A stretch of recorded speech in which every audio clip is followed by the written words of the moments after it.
शिक्षा के को गुणवत्तापूर्वक बनाने एवं सरल एवं रोचक ढंग से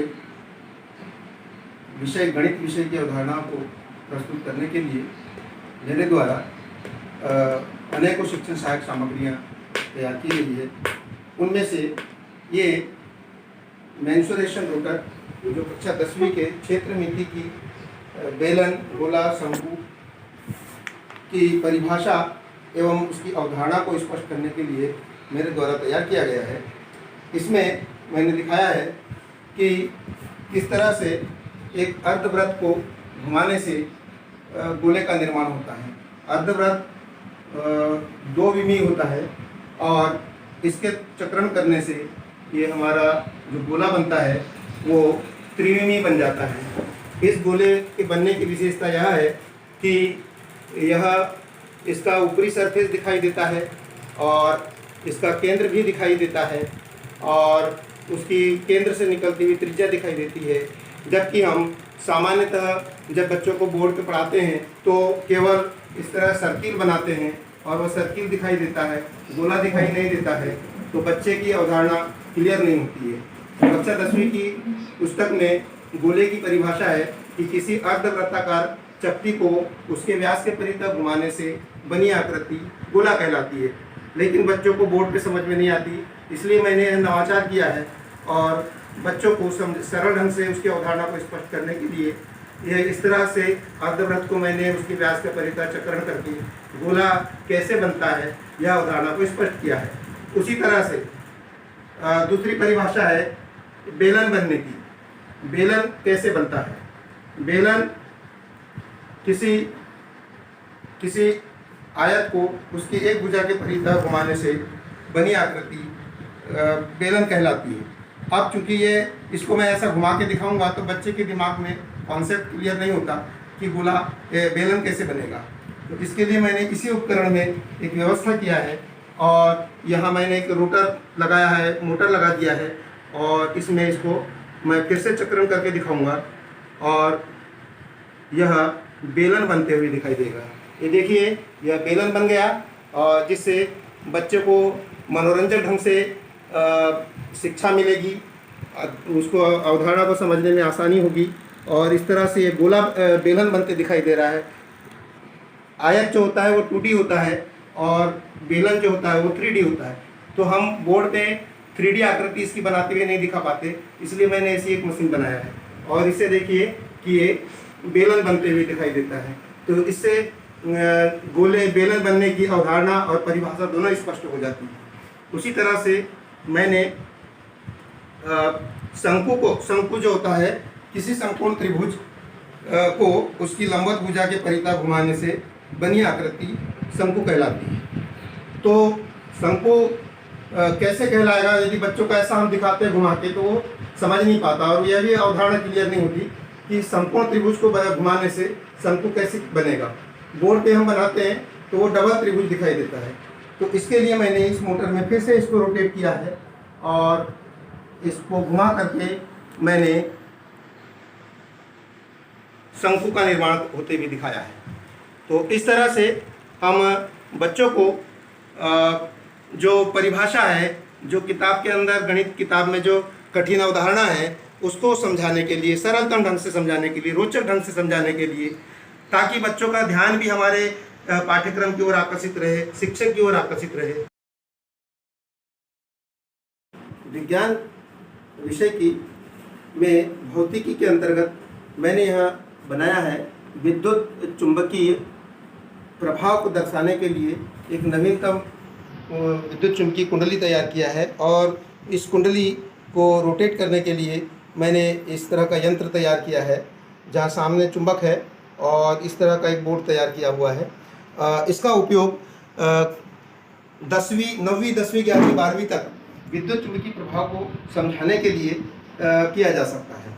जैसे कि हम जानते हैं कि जब किसी कुंडली में विद्युत धारा प्रवाहित की जाती है तो उसमें चुंबकीय, उसके आसपास चुंबकीय क्षेत्र उत्पन्न हो जाता है। अब हम इस अवधारणा को बच्चों को बोर्ड पे समझाएंगे तो यह समझ में बच्चे के ठीक से नहीं आएगा। तो उसके लिए मैंने एकदम सरल सा एक नवाचार किया है, एक सरल सा मॉडल तैयार किया है और ये इस तरह का है।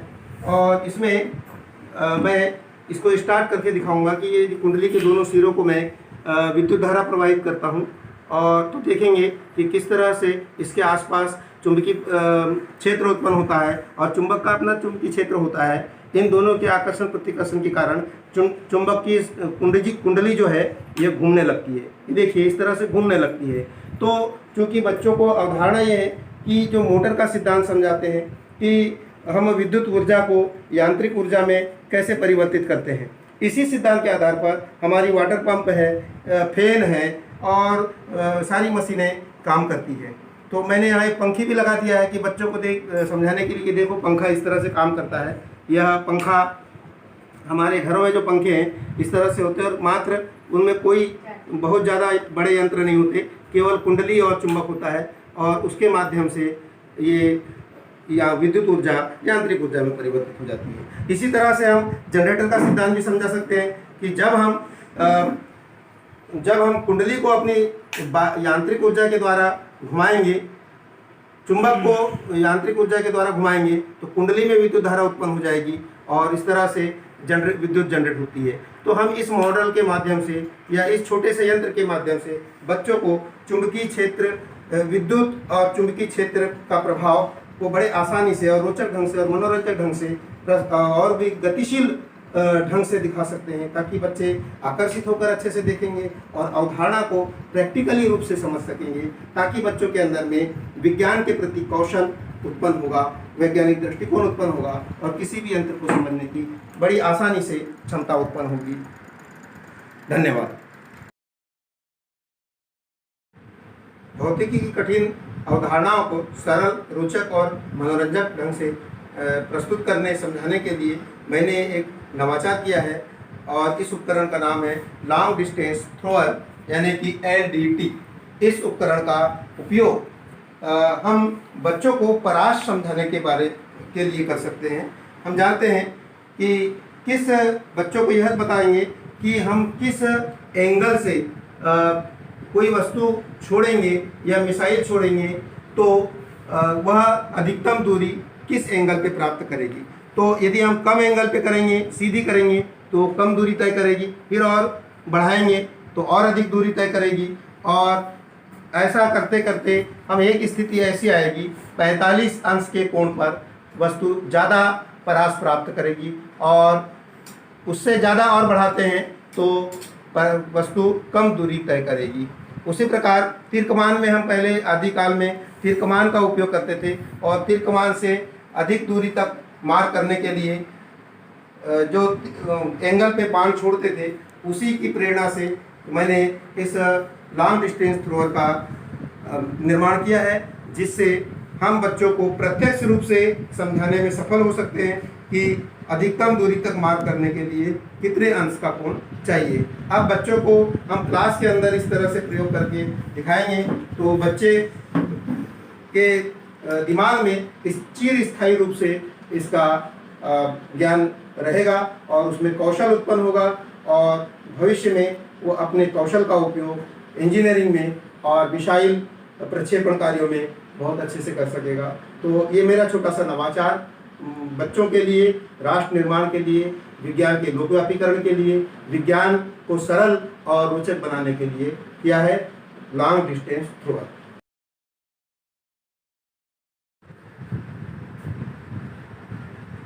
मेरे द्वारा भौतिक शास्त्र में शिक्षण को सरल, मनोरंजक और रोचक बनाने के लिए और प्रभावी बनाने के लिए और कठिन अवधारणाओं को सरलतम ढंग से समझाने के लिए एक नवाचार किया गया है।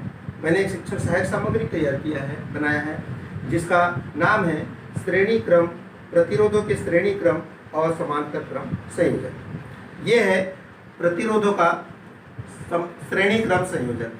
जैसा ये चित्र दिख रहा है, इस चित्र के अनुसार यदि बच्चों को हम किताब से पढ़ाते हैं तो बच्चों को श्रेणी क्रम की अवधारणा ठीक से समझ में नहीं आती। इसके लिए मैंने प्रतिरोधों के स्थान पर 3 बल्ब ले लिया है, 100 वाट का, 60 वाट का और 40 वाट का। ये 3 प्रतिरोध अलग अलग क्षमता के हैं, अलग अलग प्रतिरोधों के हैं, जिसमें इसमें जो बैटरी से धारा प्रवाहित होती है तो एक के बाद प्रवाहित होती है। इनके सिरे एक दूसरे से जुड़े हुए हैं, तो इसमें समान रूप से सारे प्रतिरोधों में विद्युत धारा जाती है। तो ऐसी स्थिति में जिसका प्रतिरोध ज़्यादा होता है वह कम चमकता है, जिसका प्रतिरोध थोड़ा कम होता है वो थोड़ा ज़्यादा चमकता है, और जिसका प्रतिरोध सबसे कम होता है वह सबसे ज़्यादा चमकता है। तो श्रेणी क्रम संयोजन में हम देखते हैं 100 वाट का बल्ब बहुत कम चमक रहा है, बहुत ही कम, और 40-60 वाट का बल्ब है वो थोड़ा ज़्यादा चमक रहा है, और 40 वाट का जो बल्ब है वो सबसे ज़्यादा चमक रहा है। यानी कि ये समझ में आता है कि जिसका प्रतिरोध कम है वो ज़्यादा चमकेगा, जिसका प्रतिरोध ज़्यादा है वो कम चमकेगा। इस तरह से हम श्रेणी क्रम की अवधारणा को बच्चों को आसानी से समझा सकते हैं। दूसरा है समांतर क्रम संयोजन। समांतर क्रम संयोजन में सभी प्रतिरोधों को समांतर क्रम में जोड़ा गया है, अर्थात बैटरी के दोनों सिरों से सबके सिरे अलग अलग जुड़े हुए हैं। इससे जो विद्युत धारा है वो सब में उनकी अपनी अलग अलग क्षमता के अनुसार प्रवाहित होती है, और इसमें जो बल्ब ज़्यादा पावर का होता है वो ज़्यादा विद्युत ऊर्जा ग्रहण करता है, जो कम पावर का है वो कम विद्युत ऊर्जा ग्रहण करता है, जो और भी कम पावर का है वो सबसे कम विद्युत ऊर्जा ग्रहण करता है। तो इसमें क्या होगा, कौन सा बल्ब सबसे ज़्यादा चमकेगा, तो हम देखते हैं प्रैक्टिकली। तो यहाँ पर हम देख रहे हैं कि जो 100 वाट का बल्ब है वो ज़्यादा चमक रहा है, 60 वाट का बल्ब है वो थोड़ा कम चमक रहा है, और जो 40 वाट का बल्ब है वो उससे भी कम चमक रहा है। तो इससे यह स्पष्ट होता है श्रेणी क्रम और समांतर क्रम संयोजन एक दूसरे का विपरीत है। तो बच्चों को हम प्रत्यक्ष रूप से प्रदर्शित करके इस अवधारणा को स्पष्ट करते हैं, क्लियर करते हैं। इस तरह से हम भौतिकी शास्त्र के अध्यापन को रोचक, सरल और अवधारणाओं को कार्यशील तरीके से समझ सकते हैं, और प्रतिरोधों का जो संयोजन है, श्रेणी क्रम संयोजन और समांतर क्रम संयोजन की अवधारणा को बच्चों को बड़े आसानी से समझा सकते हैं। बच्चे भी आसानी से समझेंगे, और उसका दैनिक जीवन में उपयोग किस तरह से करना है वो ये दैनिक जीवन में इन प्रतिरोधों के संयोजन को कार्यशील रूप में वो बना सकते हैं, अर्थात उनमें विज्ञान का कौशल उत्पन्न हो सकता है। विज्ञान विषय की कठिन अवधारणाओं को सरलतम ढंग से प्रस्तुत करने, कार्यशील रूप से प्रस्तुत करने के लिए, और बच्चों के सामने मनोरंजक और रोचक ढंग से प्रस्तुत करने के लिए मैंने यह एक उपकरण तैयार किया है। इस उपकरण का नाम है नेत्र पुतली की क्रिया का प्रदर्शन। इस उपकरण में मैंने एक अवतल दर्पण लिया है, और एक दूधिया रंग का बल्ब लिया है, और एक रेगुलेटर लिया है। इस रेगुलेटर से इस बल्ब के प्रकाश को कम ज़्यादा किया जाता है। जैसे कि विज्ञान में अवधारणा है कि हमारी नेत्र पुतली की जो है क्रिया, वह अधिक प्रकाश में जाते हैं तो पुतली का आकार छोटा होता है, और कम प्रकाश में जाते हैं तो पुतली का आकार बड़ा होता है। यानी कि आइरिश सिकुड़ती है और आइरिश फैलती है। ये हम किताबों में पढ़ते हैं, बच्चों को बताते हैं, लेकिन उन्हें जब वो कुछ दिखाया नहीं जाता तो वो केवल पढ़ करके, रट करके वहीं तक सीमित रह जाते हैं। जब तक हम उस अवधारणा को कार्यशील रूप से न दिखाए, बच्चों को कुछ समझ में नहीं आता है। तो इसके लिए मैंने यह उपकरण तैयार किया है। इस उपकरण में हम बच्चों को दिखाएंगे कि हमारी आँख की पुतली कैसे बड़ी होती है और कैसे छोटी होती है। तो इसके लिए मैं इस बल्ब को चालू करूँगा। हल्का कम, जब कम प्रकाश रहेगा तो मैं अपनी आँख को देख रहा हूँ, या बच्चों को भी हम कहेंगे कि अपनी आँख को देखिए। तो जब बल्ब बंद है तो उनकी पुतली का आकार बड़ा होगा, और जैसे ही बल्ब का लाइट बढ़ाएंगे तो उनकी पुतली का आकार धीरे धीरे जो है वो छोटा होता जाएगा। यानी कि जो लेंस के ऊपर जो अपना ब्राउन वाला भाग है यह कवर होते चले जाएगा, और लेंस का फोकस का आकार, फोकस जो है लेंस का जो द्वारक है वो एकदम छोटा हो जाएगा।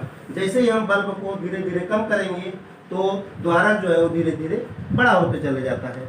तो इस तरह से बच्चा जब अपनी आँख में इस एक्टिविटी को होते हुए देखेगा तो उसको यथार्थ का परिचय होगा, यानी कि उसको वास्तविकता पता चलेगी कि विज्ञान, ऐसे छोटे छोटे वैज्ञानिक मॉडल, ऐसे छोटे छोटे नवाचार से बच्चा जो घटनाओं को प्रत्यक्ष रूप से देख सकेगा और उसमें स्थायी ज्ञान होगा और जो जो अवधारणा है उसको बड़े आसानी से समझ जाएगा और इस तरह से उसके अंदर वैज्ञानिक कौशल उत्पन्न होगा और वह आसानी से हम शिक्षण को रोचक बना सकते हैं और अच्छा परीक्षा परिणाम दे सकते हैं।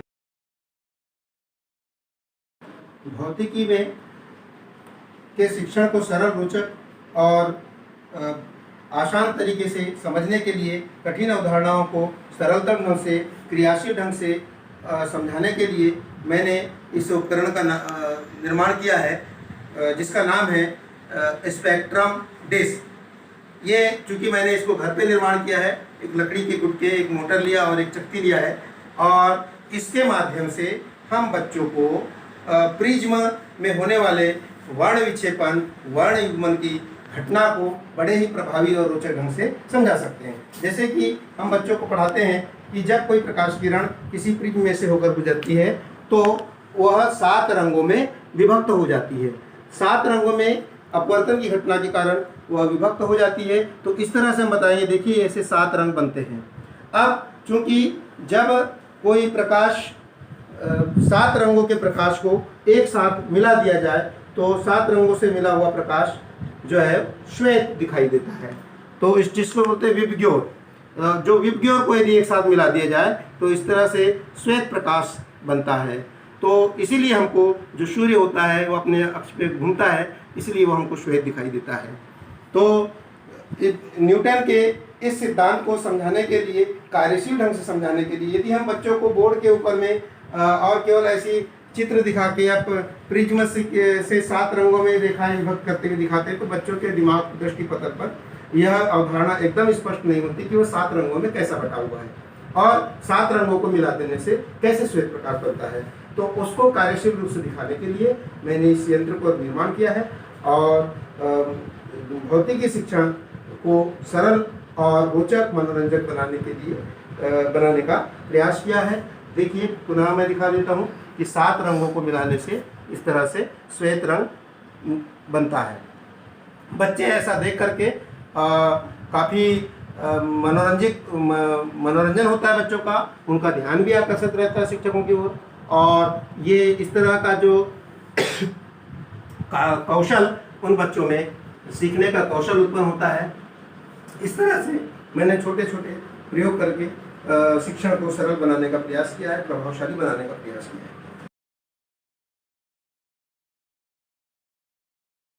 विभिन्न घटनाओं को दिखाने के लिए मैंने एक यंत्र का निर्माण किया है जिसका नाम है सुई छिद्र कैमरा।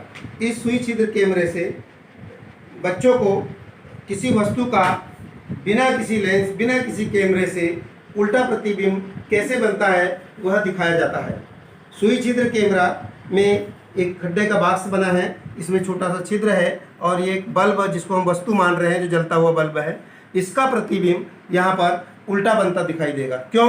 क्योंकि जो सारी किरणें समांतर जाती है वे सब लौट के वापस आ जाएंगे रिफ्लेक्ट होकर के और मात्र इसकी तिरछी किरणें नीचे से ऊपर की ओर और ऊपर की किरणें नीचे की ओर जाएगी और इस पर्दे पर उस वस्तु का उल्टा प्रतिबिंब बनेगा, जिससे बच्चे को जो घटना घट रही है उसका प्रत्यक्ष प्रदर्शन होगा तो उसको अवधारणा का वास्तविकता से वो परिचित होगा और वो उस पर विश्वास करेगा। देखिए ये मैं उल्टा प्रतिबिंब बनते दिखा रहा हूँ। पर्दे पर बल्ब का उल्टा प्रतिबिंब बनते हुए दिखेगा। ये देखिए, ये मैंने लिया और ये उल्टा प्रतिबिंब जो बल्ब का ये इस बॉक्स के अंदर वाली दीवार पर बन रहा है और सामने में ये सीधा प्रतिबिंब सीधा प्रतिबिंब वस्तु का है और इस बॉक्स के अंदर उल्टा प्रतिबिंब बन रहा है, जबकि सामने से बंद है, सूक्ष्म छिद्र है और वस्तु का प्रतिबिंब पर्दे के अंदर। तो ये बच्चा जब ऐसी घटनाओं को अपने आँखों से देखेगा तो विज्ञान की जो विभिन्न घटनाएं हैं उस पर उससे विश्वास होगा और उसमें एक कौशल उत्पन्न होगा कि हम कोई घटना अवधारणाओं के आधार पर कैसे यंत्र तैयार कर सकते हैं। तो इस तरह की सस्ती, सरल और अपने घर में तैयार की जाने वाली लो कास्ट, नो कास्ट सामग्री का निर्माण करके मैं अपने शिक्षण को रोचक बनाता हूँ, प्रभावशाली बनाता हूँ और बच्चों के में वैज्ञानिक दृष्टिकोण और वैज्ञानिक कौशल उत्पन्न करने का प्रयास कर रहा हूँ, जिससे भावी पीढ़ी में हमें अच्छे डॉक्टर, इंजीनियर और अच्छे वैज्ञानिक मिल सके और विज्ञान का सदुपयोग हो सके। नहीं तो विज्ञान की परिभाषाओं को रट घोट करके परीक्षा दे देंगे बच्चे और सब भूल जाएंगे उनमें, यदि वैज्ञानिक कौशल उत्पन्न नहीं होगा तो। इसलिए ये नवाचारी शिक्षण सहायक सामग्री मैंने तैयार किया है और इसके अच्छे परिणाम भी आ रहे हैं।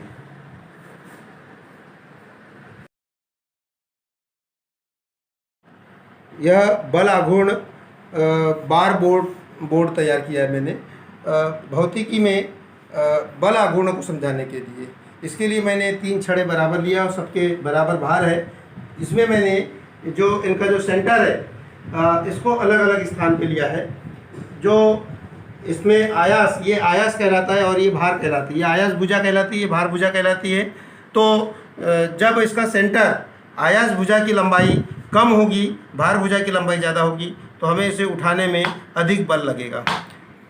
यहाँ मैंने सेंटर में दिया है तो यहाँ पर बल हमको कम लग रहा है और यहाँ पर आयास भुजा की लंबाई ज़्यादा है और भार भुजा की लंबाई कम है, तो इसको हम बड़े आसानी से उठा सकते हैं। इसी सिद्धांत के आधार पर हमारे घरों में प्रयुक्त होने वाले उपकरण जैसे बल्ली है जो लकड़ा वगैरह उठाने के काम आती है, फावड़ा है, उसके बाद आपका कुल्हाड़ी है और साथों साथ जो हम खासतौर से हैंड पंप देखते हैं, हैंड पंप का डंडा लंबा रखा जाता है इसलिए ताकि वो आसानी से उसको चला सके। यदि हम हैंड पंप के लास्ट छोर से लेते हैं तो बड़े आसानी से हैंड पंप का डंडा चला सकते हैं, लेकिन वही उसके सेंटर के पास से यदि लेंगे तो हैंड पंप का डंडे को ऊपर नीचे नहीं किया जा सकता। तो इस अवधारणा को कक्षा के अंदर हम बच्चों के सामने उनके को प्रत्यक्ष रूप से प्रदर्शन करने के लिए कैसे करें, तो इसके लिए मैंने एक नवाचार किया कि क्यों ना हम एक बार के माध्यम से एक बार बोर्ड तैयार कर लिया और ये मेरे पास एक स्थायी रूप से शिक्षण सहायक सामग्री तैयार हो गई है। तो ऐसी छोटी छोटी शिक्षण सहायक सामग्री और नवाचार के माध्यम से हम शिक्षण को प्रभावी बना सकते हैं और बच्चों को इसका ज्ञान दे सकते हैं, उनमें वैज्ञानिक दृष्टिकोण और अच्छा कौशल उत्पन्न कर सकते हैं।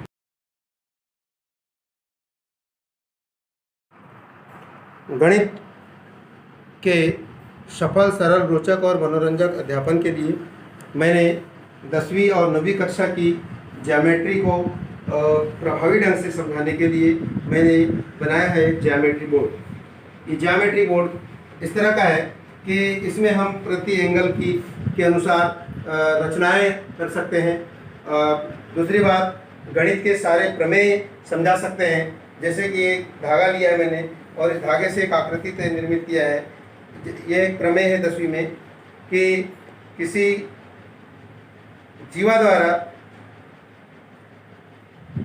द्वारा केंद्र पर बना कोण परिधि पर बने कोण का दुगना होता है। अब दुगना होता है कि नहीं इसकी हम जांच भी कर सकते हैं। इस एंगल मीटर से चारों ओर एंगल लगे हुए हैं, एंगल बने हुए हैं, तो एंगल मीटर से जांच भी कर सकते हैं कि वास्तव में इसका ये और इस तरह से समझा सकते हैं। तो ये ज्योमेट्री बोर्ड 10वीं कक्षा के प्रमेय के सभी प्रकार के प्रमेय की अवधारणा को समझाने के लिए और सारी रचनाओं को समझाने के लिए प्रयोग किया जा सकता है। भौतिकी में सेंटर फॉर ग्रेविटी को समझाने के लिए मैंने इस यंत्र का निर्माण किया है और इसका नाम है gravity centre for gravity roller.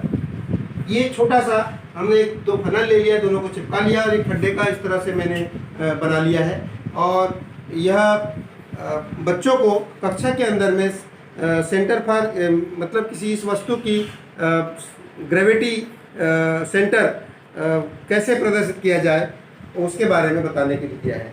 अभी हम देख रहे हैं कि इसका जो ग्रेविटी सेंटर है वो बीचों बीच में है। तो ये वस्तु ये वस्तु है, इसका जो सेंटर प्लेन में है, तो इसको यदि मैं यहाँ रखता हूँ तो ये वस्तु ऊपर से नीचे की ओर जाती है। आप देख रहे हैं ये वस्तु ऊपर से नीचे की ओर जा रही है, लेकिन यह जो सेंटर फॉर ग्रेविटी रोलर जो है, यह यदि मैं ऊपर रखूँगा तो ये नीचे नहीं जा रहा है, लेकिन जब इसको मैं नीचे रखूँगा तो ये ऊपर की ओर आ रहा है, नीचे रखूँगा ऊपर की ओर आ रहा है, नीचे रखूँगा तो ऊपर की ओर आ रहा है। तो इस तरह से छोटे छोटे उपकरण की सहायता से हम बच्चों को क्लास के अंदर बताएंगे कि बेटा ये ऊपर नीचे से ऊपर क्यों आ रहा है। तो हम यहाँ जब रखते हैं तो इसके नीचे के तल से जो इसका केंद्र की दूरी ज़्यादा है, इसलिए यहाँ पर इसको बल जो पृथ्वी द्वारा जो आकर्षण बल जो है वो कम लग रहा है, और जैसे जैसे ये दूर जा रहा है तो इसकी केंद्र की दूरी पृथ्वी के निकट आ रही है, तो ये इस पर बल ज़्यादा लग रहा है, तो ये कम बल से अधिक बल की ओर आ रहा है। तो इस प्रकार से हम बच्चों को जो कठिन अवधारणाएं हैं जिनको हम किताब में ठीक से नहीं समझा पाते हैं, बच्चे नहीं समझ पाते, उनको अच्छी तरह से समझने के लिए प्रत्यक्ष प्रदर्शन करके हम बच्चों को समझा सकते हैं, ताकि उनकी अवधारणा आसानी से समझ सके और उनका ज्ञान स्थायी हो सके, उनमें एक कौशल का निर्माण हो सके। इस तरह से मैंने अपनी नवाचारी सामग्रियों को प्रदर्शित करने का प्रयास किया है और शिक्षण की गुणवत्ता बढ़ाने का प्रयास किया है, ताकि बच्चों का परीक्षा परिणाम अच्छा हो और बच्चों में वैज्ञानिक कौशल और दृष्टिकोण उत्पन्न हो सके।